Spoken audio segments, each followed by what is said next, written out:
Hello everyone, welcome back to another video. आज का video है वरी एनर्जी लिमिटेड और ग्रीन एनर्जी सेक्टर के स्टॉक्स है। ग्रीन एनर्जी के अंदर में सोलर पैनल, आप सोलर प्लेट बोल सकते हो। मैन्युफैक्चरिंग में one of the best leading है, मतलब मैन्युफैक्चरिंग के मामले में सबसे लीडिंग है। तो यहाँ पे आज के दिन में 3.29% का यहाँ पे गिरावट नेगेटिव रिटर्न दे रहा है। तो यहाँ पे मैं पहले बता दूं कि यूएस टैरिफ न्यूज़ की वजह से थोड़ा सा फंसा हुआ है इस स्टॉक।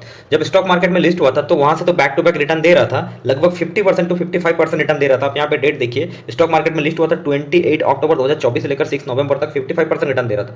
तो उसके बाद में यहाँ पे गिरावट हुआ, फिर थोड़ा सा यहाँ पे रिटर्न दे, उसके बाद में बैक टू बैक कंटिन्यू गिरावट हुआ।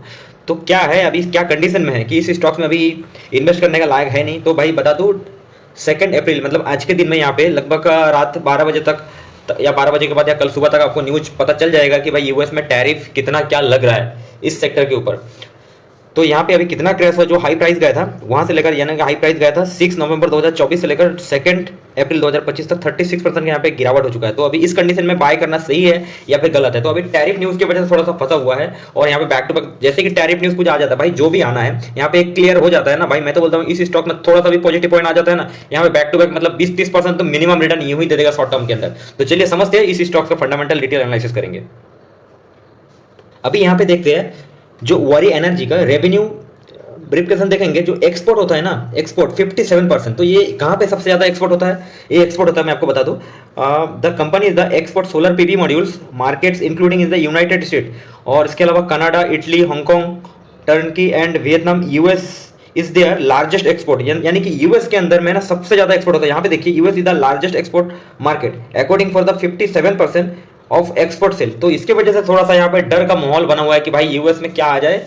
और जब से ये यूएस में ट्रम्प चाचा चुन के आए तब से यार ये टैरिफ वॉर पूरा दुनिया में फैला दिए, स्पेशली इंडिया में। जो यूएस देखो, इंडिया का प्रोडक्ट है ना, यूएस में बहुत ज्यादा सेलिंग होता है और यूएस का प्रोडक्ट इंडिया में इतना ज्यादा सेलिंग नहीं होता है, थोड़ा बहुत होता है, जैसे कि हार्डली डिवीजन, कुछ गिना चुना प्रीमियम। तो उसके लिए क्या है, जो आम पब्लिक यूज नहीं करता है, मैक्सिमम कुछ थोड़ा प्रीमियम पर्सन लोग है जो यूएस का प्रोडक्ट यूज करता है, और उसका कंपेयर प्रोडक्ट इंडिया में काफी सारा है। तो इसकी वजह से उसका डर नहीं है। लेकिन हमारा इंडियन प्रोडक्ट यूएस में जो है, वहां पे अगर टैरिफ लगा देंगे, मतलब 10%, 20%, 40% जो भी है, तो यहाँ तो शॉर्ट टर्म में हो सकता है कि और भी गिरावट हो। तो अभी देखेंगे शेयर प्राइस किस कंडीशन में, किस स्थिति में। और इसके अलावा यहाँ पे देखिए कि direct sale to United enterprise 30%, ठीक है, यहाँ पे यूनाइटेड एंटरप्राइज 30%, और रिटेल के अंदर में sorry utilities, I am so sorry, यहाँ पे एक्सपोर्ट होता है 57%, ठीक है। उसके बाद में डायरेक्ट सेल कंपनी के अंदर में यूटिलिटीज एंटरप्राइज 30%, मतलब जो इंडिया के अंदर में होता है 30%, और रिटेल सेल 10%, यानी कि ओवरऑल 40% इंडिया के अंदर में सेल्स है, बाकी का मतलब 60% आप समझेंगे कि आउट ऑफ इंडिया सेल्स है। कि फोकस इंटीग्रेशन में वरी एनर्जी जो है यहाँ पे 6 गीगावाट फैसिलिटी इन उड़ीसा के अंदर में यार, मतलब गीगावाट जो मैन्युफैक्चरिंग वहाँ पे हब बन रहा है। तो उसकी वजह से आने वाले दिनों में मुझे ऐसा लगता है कि यहाँ पे सेल्स और ज़्यादा बढ़ सकता है, क्योंकि मैन्युफैक्चरिंग प्लांट वहाँ पे अभी बना हुआ है। और यहाँ पे और एक चीज़, क्लाइंट से यहाँ पे देखेंगे sir, 566 customers in India and 33 international customer. Top 1 customer 9% sales होता है और टॉप 10 कस्टमर 57%। ये मुझे काफ़ी थोड़ा सही लगा, थोड़ा सा यहाँ पे मुझे डाइवर्सिफाई लगा। वरी एनर्जी का फिलहाल जो भी शेयर प्राइस है 2300, तो आज के दिन में तो गिरावट हो रहा है। मार्केट कैप अभी है 66,000 करोड़। तो यहाँ पे इसको लार्ज कैप स्टॉक बोल सकते हो। एक टाइम में इसका मार्केट कैप लगभग 90,000 टू 1 लाख करोड़ यहाँ पे आ चुका था। उसके बाद में यहाँ पे गिरावट, मैं आपको बताया, जब स्टॉक मार्केट में लिस्ट हुआ था वहां से लेकर 55% रिटर्न दिया था। उसके बाद में काफी बैक टू बैक ही गिरावट हुआ। तो क्योंकि उसके बाद में टैरिफ का न्यूज वाला आ गया ना, यूएस में ट्रम्प चाचा चुन के आ गए, तो यार पूरे दुनिया में ऐसे ट्रम्प चाचा यार दिन भर मतलब कुछ ना कुछ बोलते रहते, वापस बोलते रहते, वापस उस चीज को रिबैक कर लेते। मतलब अभी कुछ टाइम पहले चाइना में टैरिफ लगाया, अभी यूके में टैरिफ लगाया, और वापस ले भी लेते हैं दूसरा दिन। तो पता नहीं कुछ भी थोड़ा बोलते रहते हैं। मैं इसके बातों को यार, मुझे इतना ज़्यादा मतलब कंफर्म चीज़ें नहीं लगता है, बकवास थोड़ा ज़्यादा करते हैं। एनीवे, मैं भी थोड़ा फिलहाल कर रहा हूँ। तो फिलहाल देखते हैं स्टॉक पी, यानी कि stock price to earning ratio 67 बोल सकते हैं, और इंडस्ट्री पी के साथ में कंपेयर करते हैं 50। तो उसके हिसाब से थोड़ा सा ओवर वैल्यूड है, बट मैं बता दूं इसी स्टॉक का पी हमेशा हाई हुआ करता है, क्योंकि काफी डिमांडिंग इसका जो प्रोडक्ट है यार। भले यूएस में भले जो लगना है लग जाए, एक बार फाइनली लग जाए ना, तो वो यार सब कुछ ऑब्जर्व कर लेगा। ऐसा नहीं कि कंपनी के अंदर में कुछ प्रॉब्लम नहीं है, बस खाली ये टैरिफ की वजह से प्रॉब्लम है। मुझे ऐसा लगता है ना, ये कंपनी मतलब 1 लाख 1.5 लाख करोड़ तो मतलब दो साल के अंदर मुझे ऐसा लगता है डेफिनेटली चला जाएगा, क्योंकि यार इसके अंदर, यूएस के अंदर अगर प्रोडक्ट सेल भी ना हो, मान लीजिए यार इंडिया के अंदर में इतना ज्यादा डिमांड है ना, इसके अलावा अदर कंट्री में सेल्स करके यार मैटर करते हैं। लेकिन अभी क्या है, यूएस में थोड़ा सा प्लांट मैन्युफैक्चरिंग हुआ ना, तो वहाँ पे थोड़ा सा लॉस हो जाएगा। वहाँ पे अगर बहुत सारा कुछ टैरिफ लगा दिए या कुछ थोड़ा सा वहाँ पे इंस्टिगेट थोड़ा सा लगा देंगे, थोड़ा स्टॉप करा देंगे वहाँ का मैन्युफैक्चरिंग प्लांट, तो थोड़ा दिक्कत थोड़ा सा हो जाएगा, लेकिन कंपनी बंद नहीं होगा, मुझे ऐसा पर्सनली बिलीफ है। एनीवे, देखते हैं, थोड़ा सा ओवर वैल्यूड है, बट इस इंडस्ट्री की मैक्सिमम स्टॉक गिर चुका है, इसकी वजह से इंडस्ट्री पी भी लो हो चुका है। एक साल का मैंने पी रेशो का चार्ट ओपन किया हूं, तो यहाँ पे जो मीडियम पी निकल के आ रहा है वो 51 है। तो उसके कंपेयर में भी काफी नीचे आया था। देखिए कितना बार, 1 2 3 4 बार नीचे आया था। तो जब जब नीचे आया यहाँ से एक बाउंस बैक किया, यहाँ से एक बाउंस बैक किया, तो वापस अभी यहाँ पे थोड़ा सा हाई में एक लगाया। उसके बाद में अगर यहाँ से मुझे गिरता है और ऊपर से टैरिफ न्यूज थोड़ा सा क्लियर होता है, मान लीजिए जो भी परसेंटेज लगाते हैं पहले से थोड़ा सा ज्यादा लगा देते हैं भाई, कुछ टाइम 1 2 महीना थोड़ा सा गिरेगा या 1 महीना गिरेगा, अगर थोड़ा सा भी यहाँ पे पॉजिटिव न्यूज आ जाता है भाई, डेफिनेटली मुझे यहाँ पे थोड़ा सा अपर मूवमेंट दिखाई दे रहा है। देखो यहाँ पे अपर मूवमेंट दिखाई दे रहा है, तो मुझे ऐसा लगता है कि 20-30%, 40% यहाँ वापस हो सकता है कि इस लेवल में यहाँ तक तो आराम से आ सकता है। पर्सनली मुझे ऐसा लगता है। तो आपको न्यूज का वेट एंड वॉच करना चाहिए। और अगर आप बोलेंगे कि बिल्कुल आप नीचे बाय कर लेंगे, भाई ऐसा नहीं होता है। आपको थोड़ा स्टॉक मार्केट में रिस्क लेना पड़ता है। डेफिनेटली रिस्क नहीं लेंगे तो फिर कुछ नहीं होगा, रिस्क आपको लेना पड़ता है। देखो प्रोडक्ट के अंदर में क्वालिटी है इस कंपनी का। यहाँ पे और एक चीज मैं ऐड ऑन करना चाहूंगा, तो यहाँ पे थोड़ा सा वेट एंड वॉच करना चाहिए और सब कुछ फंडामेंटल सब कुछ एनालिसिस करना चाहिए। और यहाँ पे टैरिफ का कुछ भी न्यूज थोड़ा क्लियर हो जाता है, देखो इसका 20% अपर सर्किट लोअर सर्किट है, ठीक है ना। ऐसे तो अपर सर्किट लोअर सर्किट लगने वाला स्टॉक नहीं इतना बड़ा है, तो आप वहाँ पे डेफिनेटली बाय कर सकते हैं। आपको न्यूज के बाद में ही, आपको क्लियर होने के बाद में आपको बाय ऑन डिप करना चाहिए। देखते हैं कि कंपनी का जो कर्जा कितना है। तो कर्जा इतना भी ज्यादा नहीं है, 985, और कर्जा अगर डेट टू इक्विटी पे देखेंगे तो 0.20, तो 0.50 से बहुत कम है। एनीवे नेक्स्ट, कंपनी का जो रिजर्व काफी स्ट्रॉन्ग है, 4583 करोड़।